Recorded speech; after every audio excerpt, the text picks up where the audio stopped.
I can say to my new Samsung Galaxy S25 Ultra, hey, find a keto-friendly restaurant nearby and text it to Beth and Steve. And it does, without me lifting a finger. So I can get in more squats anywhere I can. 1, 2, 3. Will that be cash or credit? Credit. 4.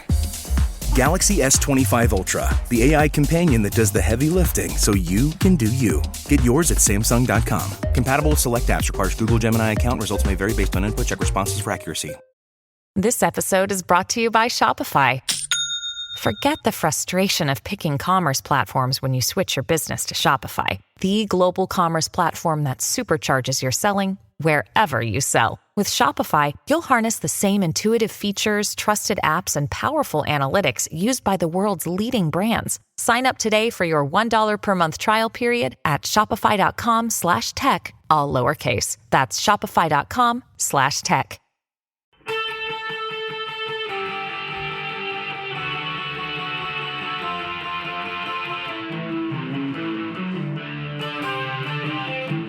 This is the Daily Blast from the New Republic, produced and presented by the DSR Network. I'm your host, Greg Sargent.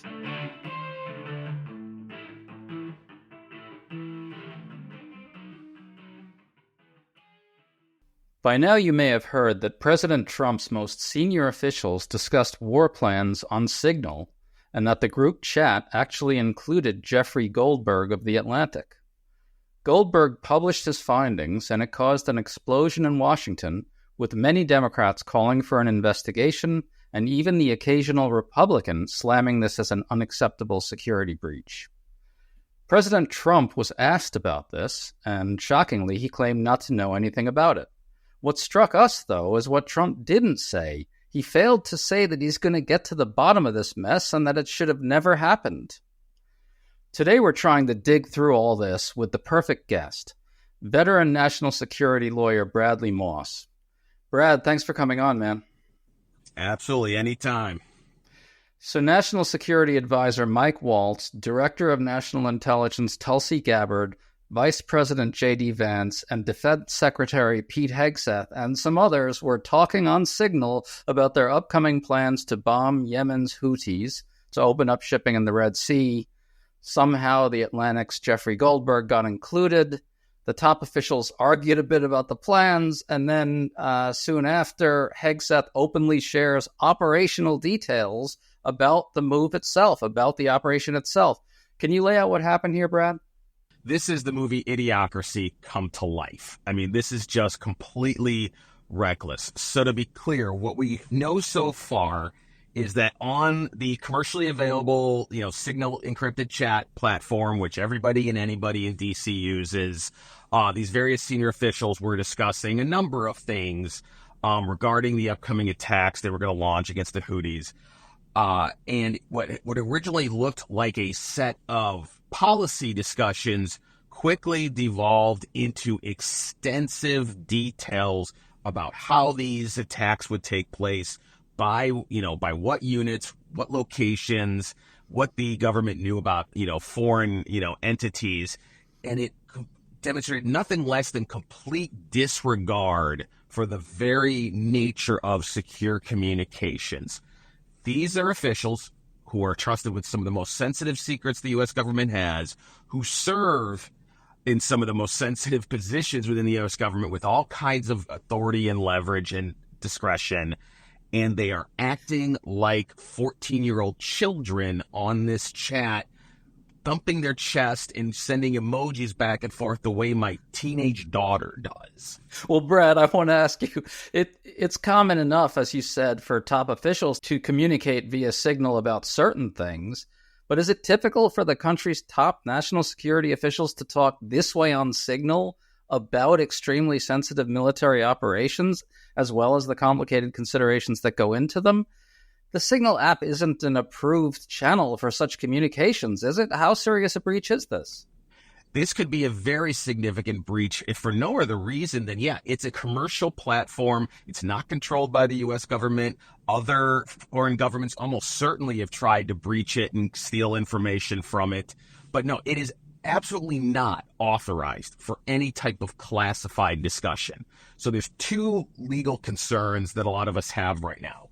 There is the more benign and more simplistic one from an archival standpoint. That is, these are all senior officials who are all subject to the Federal Records Act and to a lesser extent the Presidential Records Act, who have to document everything for historical purposes. The government archives and documents everything that happens for future historians, for accountability, for oversight purposes. So that's one issue. That's the sort of the civil, archival issue. The separate one, the more concerning one, is potential criminal liability. These discussions, we don't know the full extent of what was in these texts because even Jeffrey Goldberg, who has under no obligation to redact classified information, he withheld those details because it concerned him as an American to think of that type of detail being put out in the public venue. But if those kinds of details are in fact classified, if we assume for the sake of the argument that Goldberg just didn't totally misinterpret it, that is a significant and serious breach of classified protocols, of criminal law, and it exposed all this information to being stolen by other entities. And it raises questions. This is just the one chat we know about. What other chats are there? What other threads are there that the Director of National Intelligence, maybe the Attorney General are on, where they're discussing plans to, deport alleged members of Tren de Aragua? What other types of sensitive U.S. government details are on Signal? And what, if anything, is being done to ensure these officials keep that in approved classified channels? Well, that brings me to the next point here, and that's what Donald Trump had to say about this. He was asked about it, and here's what happened. Your reaction to the story in The Atlantic that said that some of your top cabinet officials and aides had been discussing very sensitive material through Signal and included an Atlantic report for that. What is your response to that? I don't know anything about it. I'm not a big fan of The Atlantic.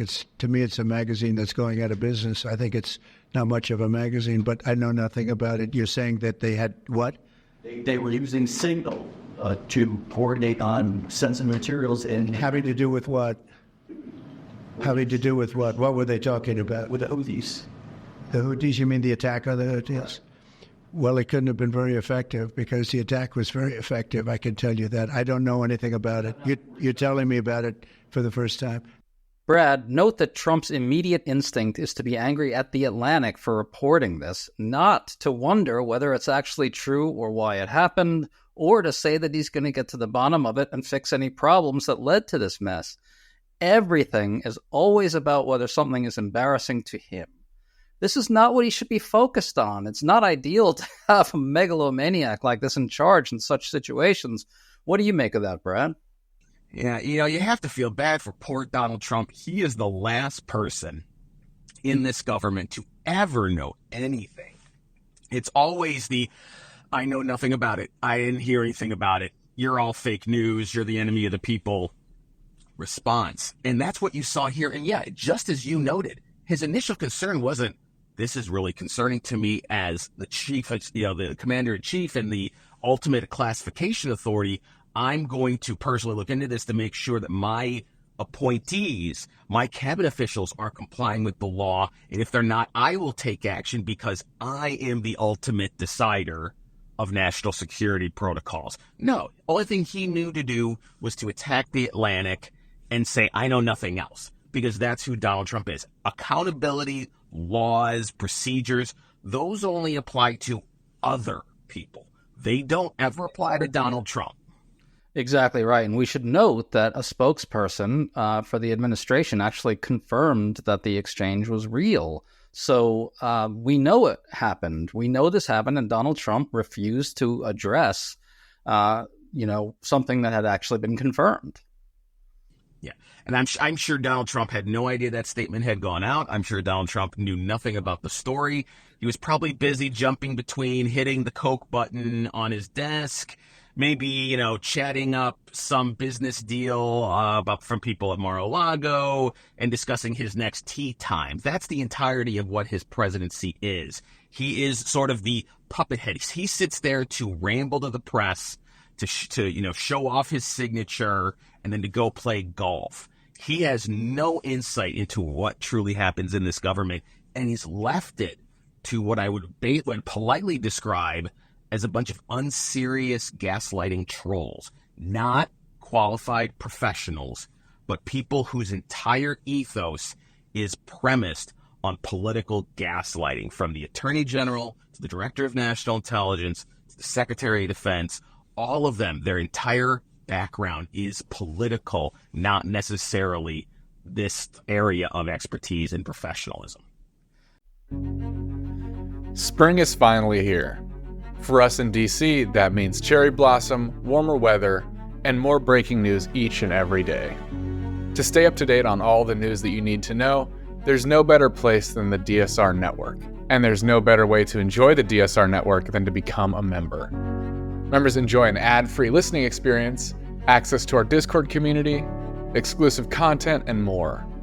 Use code DSR2025 for a 40% off discount on sign-up at thedsrnetwork.com/buy.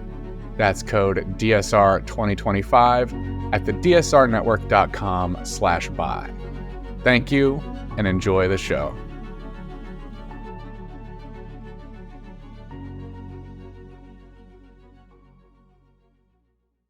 Let's go back to what you brought up earlier, which is the legality of this. It seems like it's cause for serious investigation. It looks as if Mike Waltz, the National Security Advisor, coordinated this communication. So it's possible some laws were violated, right? Can you walk us through that?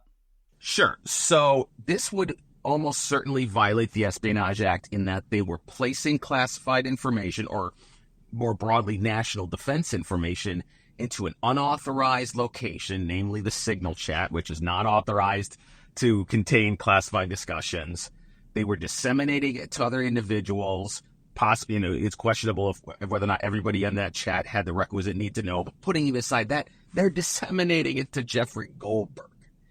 For whatever reason that these various individuals put him on, that is in and of itself a violation of the Espionage Act and a couple different statutory provisions that don't even require willful intent, but simply have to do with you gave it to an unauthorized third party. In any other world, in any other time in DC politics and governance, this would be a cause for immediate congressional investigations. It would be cause for immediate internal inquiries to determine why this was allowed to happen, to what extent this is a larger problem, and to what extent people involved on these chats cross the line into civil or criminal liability. In the world of Donald Trump and his presidency, it is unlikely that any of that will happen unless and until the Democratic Party finds a way to gather itself together and win the midterms to at least have some oversight authority. I have no reason to believe that'll happen for the next 2 years, though. I want to ask you about that in a second. I just want to pin down one point, though. Even if you remove the accidental admission of Jeffrey Goldberg to this chat, there's still potential criminal liability simply by virtue of them having this discussion, this group discussion on Signal, putting aside the Goldberg leak, right? Correct. Taking the actions that Pete Hegseth, Michael Waltz, and all these individuals took of putting this level of clear national defense information on a commercial platform, doing it knowingly, putting what you absolutely knew was national defense information and putting it there would almost certainly be considered a violation of the Espionage Act. Will it be prosecuted even in a perfect world? Unlikely, if for no other reason than Donald Trump has no political interest in throwing these people under the bus. But from a strictly legal standpoint, this was the kind of violation of security procedures, of the trust of, that's afforded to those with a clearance, and of the simple basic precepts of criminal exposure for national defense information that everyone who works in this field is told to respect. Brad, you really pinpoint a key point there, which is that in a world where the people in charge have absolutely zero interest in accountability of any kind, this type of thing becomes more problematic. And I think that is why we should be looking at what Trump said about this and really balking a whole lot and getting alarmed. he clearly doesn't want accountability for anything that could potentially make him look bad. That's always the organizing principle for him. And so this brings us to Congress as well. You mentioned that there would be a potential role for serious congressional investigations, but as far as I can tell, almost no Republican has said anything. I think Congressman Don Bacon did say communicating via these channels was a huge mistake. It seems like there's a situation where having an entire political party whose whole project is to protect Trump at all costs is really not ideal, is it? I mean, this is the concern that so many of us had in terms of this current formulation of the Republican Party, is that it's not about anything in particular regarding political principles. It's not about a particular vision for governance. It's about kneeling before Donald Trump. Whatever he says on a particular given day is now the position of the United States government. They'll fall in line with it. Doesn't matter if it violates every other provision and every other principle they've ever upheld. So I have no reason right now, as you kind of noted, to think that any of these Republican chairmen or members of Republican leadership in the House or the Senate are going to authorize some wide-ranging investigation. There would have to be immense political pressure from within, which I just don't anticipate seeing, but it's going to bubble up. And it's going to be one of many pieces of, evidence of how unserious this administration is and how they're jeopardizing not only national security, but they're doing all these other things with Elon Musk that are jeopardizing your safety and your paycheck that will be almost certainly part of the Democrats' messaging in the midterms. Whether or not Democrats can effectively do that is a whole different discussion we could write books about. But this is going to be part and parcel of the next 2 years of political messaging. Brad, it seems to me that one thing this will also do is really whet the appetites of journalists.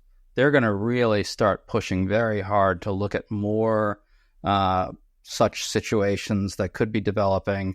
There's going to be sort of a tendency to give the administration even less of the benefit of the doubt when they offer their defenses of breaches like these. Where do you see this going? What can you envision happening in terms of future breaches, given what we're talking about here, which is we're in a world with zero accountability? One could only hope, standing from outside the journalistic world in the fourth estate, that this sort of reinforces the spine and the backbone of a lot of members and elements of sort of corporate traditional media who have spent the last 2 or 3 months kind of, cowering before Donald Trump. They're, intimidated at this point. He's exerting all kinds of leverage against their shareholders and their corporate bosses. And so they may, or, even if it was unwittingly, they've sort of taken a, mild, hands-off approach at the moment, just out of fear. This is yet another crack in Trump's armor. He can be scrutinized. He can be held accountable, even if only through just public news gathering and dissemination of information. This is what the fourth estate is supposed to do, regardless of Republican or Democrat. This is a clear, obvious angle to pursue to get into how reckless this administration has been, and you would hope that journalists will do so. Just to wrap this up, looked at this way, you could even see his weird rambling and defensive response as a display of weakness. If he's not able to grab these situations in hand and act like a real leader, which he isn't, I think he's actually showing a pretty major vulnerability there. What do you think? Yeah, it'll call into question his not only his competence, but his ability to avoid sort of the curse of Biden, who people took less and less seriously over the course of the 4 years when it didn't look like he could really handle the difficult questions, that he was cognizant of the full extent of what was going on.